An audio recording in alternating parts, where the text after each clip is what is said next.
Welcome to DaVinci Resolve Tips and Tricks. In this episode, I'm going to show you my latest film LUT pack, which I'm really excited about, and I'm putting it out there so cheaply that you won't be able to resist, I hope. I've been working for the last 6 months, starting in pre-production on a project that needed some film look of some sort. So here I present to you the DaVinci Resolve Tips and Tricks film LUT pack. Not any LUTs, these are interchangeable modular LUTs. I'll show you what I mean in a sec if you stay with me for a bit longer, please. But let's roll back. Truth to be told, when you see fancy advertisement selling LUT packs that emulate specific films, like you see a lot of Drive, Dunkirk, The Dark Knight, Joker, yes, they are joking. Now, I mean, they obviously they put some effort in it, but I have bought some packs before and they just look crap, mate.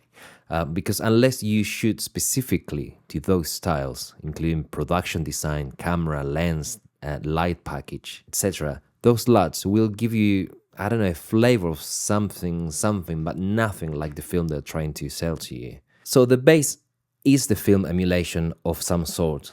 And then, you tweak the colors accordingly to reach to the desired look and make it unique. There's not one LUT that makes you, whatever you shoot makes you look like your favorite film. That does not exist. So that's what I've done for this client, and they allowed me, of course, I developed it, and I'm happy to put it online for you for a token for very cheap for the time that I spent creating these film LUTs. So we work on a set of film emulation LUTs, and I'm putting that on quotation mark, and then I explain what I mean. Starting from pre-production, doing some test shots. They shot digitally, Arri Alexas. This is what you're looking at here is a Loxi 3 image test shot from Arri Alexa, obviously not shot by me, but by Arri themselves.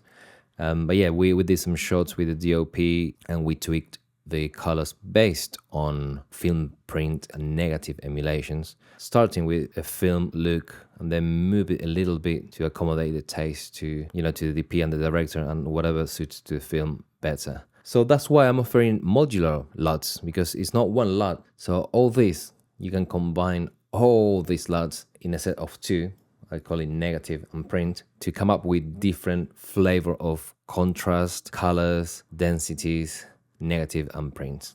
Why did I say quotation mark before? Let me dwell on that. But you hear this word FP, film print emulation. What is it in reality? Is print is what you print the film on for distribution, but it's acquired either digitally, like most films nowadays, or on negatives. Could be a 250D, a 50D, a 200T, or these are Kodaks, or some others. These are, the Vision 3 pack. But if it's actually very confusing, and let me tell you an insight. Let's say Dunkirk, Christopher Nolan, will buy a big batch of film negative, so it all comes from the same batch. If you grab let's say 250D, and then 6 months after you get another 250D, but obviously from a different batch 6 months later, then they will render you a slightly different image. The inherent characteristics are there, but they won't be like for likes perfect. No way. And because we're talking about chemistry, they are not bits, they're not zeros and ones. No, they can vary ever so slightly, but they do.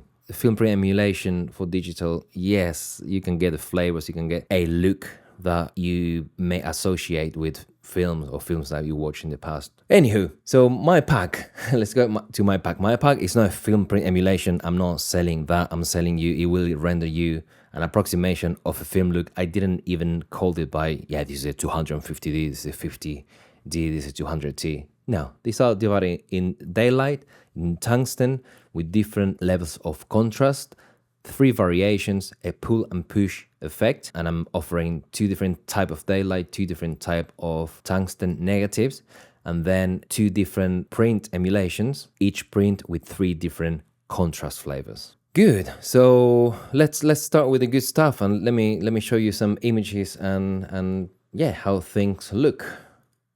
Let's start with this shot. This is this modular LUT pack.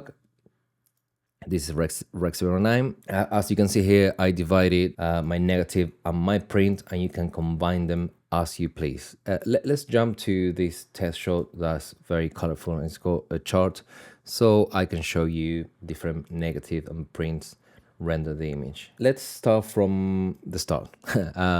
Daylight low as a neg, and as a print V1. Let's start with the next. So you can see daylight 1 low, mid, and strong. So I'm giving you, for all the 2 daylights and 2 tungsten, the 3 flavor of curves.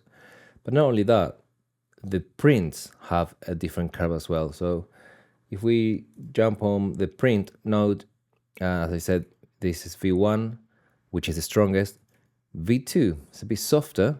I mean, I do really like, I usually tend to start in V2 because I think it's a much more modern curve. V3 is different. The colors are different. The curve is different. Still a very nice looking image. Print 2, it's a bit warmer. So the first and stronger, as you can see. So this is where you start pairing and playing, right? So we have the daylight 1 strong plus the print 2, which is strong and warmer.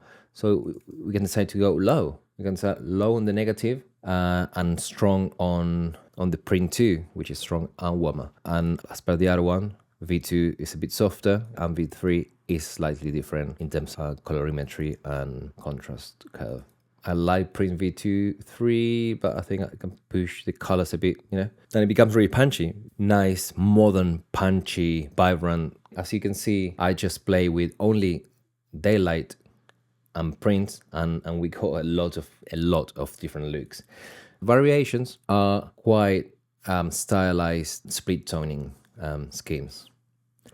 I really like variation 2. Variation 1, I mean, it's not for every image. This image doesn't work well with many looks, just because it's a test image. So you can see that the image that particularly I didn't like on the test image, the more I see it, the more I started liking it for a stylized show.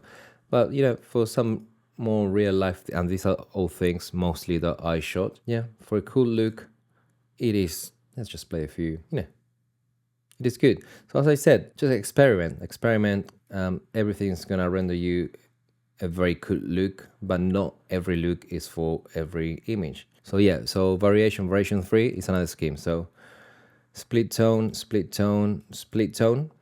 These don't work standalone. They're meant to work together. As you can see, individually, they don't work. They need to work together, and that's how I designed them, and that's how I like them.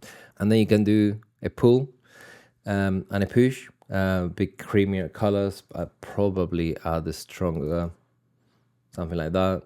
Yeah, I really like this look. So as you can see here, I divided them in daylight and tungsten. So if it's easy for you to choose, although they could be interchangeable, as I said. But just to clarify, this is not like having a 250D for daylight or 500T for tungsten. Where if shooting daylight, you would tend to use a D flavor, 200D, for an example, for tungsten. T, although you can use them and push them and they will render you different looks. The tungstens in this case are to add an extra punch of warmth. So it's literal. You want a negative a bit warmer, use a tungsten. If you want to cool down an image, use a daylight. Look at that. I mean, that's back to back. I really like the rendering of the colors. Do you want to see what was the Rec 09?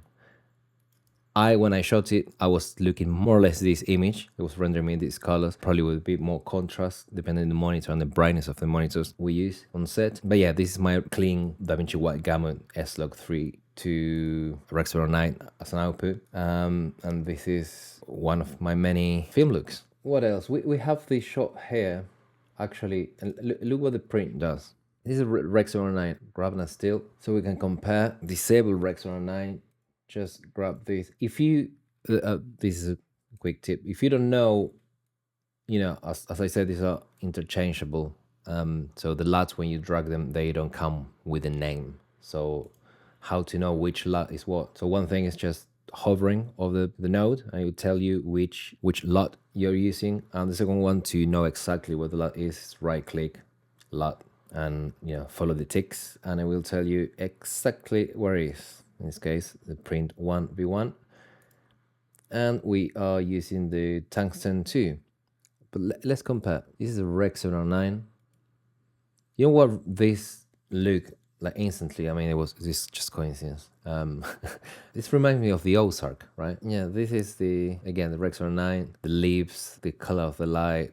It just reminds me, this amazing, great, and beautiful looking show. I'm using Daylight Strong 1 here, and Daylight Strong 2 is a bit darker, and the colors go a bit more muted. Let's try. I mean, let's keep it here. Let's try some variation. Variation 1, 2. Oh, this is really nice. I mean, not far away from the Ozarks now. Comparing with the Rex 09, it's really nice. I mean, the colors, the separation in the leaves, the greens and the oranges. And this is extreme is quite a look, but why not? I mean, it looks gorgeous. This is the last image. I like it because it's got a lot of green and colors, but this is Rex 09 for reference. This is one of the many flavors, print 1v1. Let's go a bit softer. There you go, wow. And the negative, probably tungsten, yeah, tungsten 1 strong. Let's try the 2 strong, which is softer. I really like this image. I really, really like this image. And I'll do the last comparison with the Rex 09. This is how I shot it. As I said, maybe I was monitoring with a brighter monitor. I was looking at a bit more contrasty image. But this is the rendering from input and output device transform within using DaVinci White Gamut as a sandwich. And yeah, I mean, wow. I really like what this is doing to the image. I mean, this one seriously looks very good. I think it looks gorgeous. I think it looks really good. And this is just so we can play it a little bit together. This is print 1-2, which is the one of the ones I use the most, which is not the strongest, but it's got the strong characteristics of that film print, but a softer curve.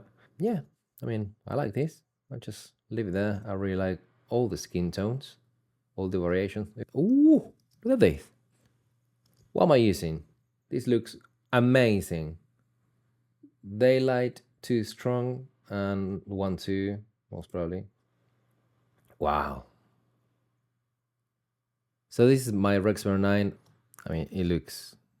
I really like what I'm seeing. Oh, did I say? I mean, this was shot.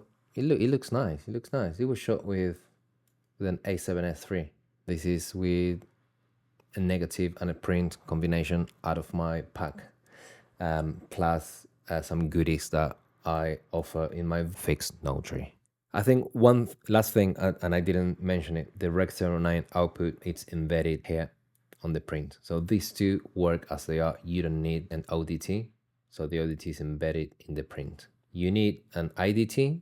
You need, coming from your camera profile into DaVinci White Gamut, just in case you don't use my fixed notary. These two expect DaVinci White Gamut, and this one has the ODT embedded in it. I hope you enjoyed this episode. I mean, this is not so much of a tutorial. More tutorials are coming soon. As I said, I've been relocating, working on this big film project and developing these film LUTs. I'm doing a workshop in London. It's for a company, so it's not open, so I cannot send you an invite. But I'm gonna see if I can record it, and I'm putting it in the channel if they let me. And yeah, please reach out if you have any doubts about the LUTs, about my fixed notary, about anything else. Yeah, so go and make images look gorgeous, please. Bye.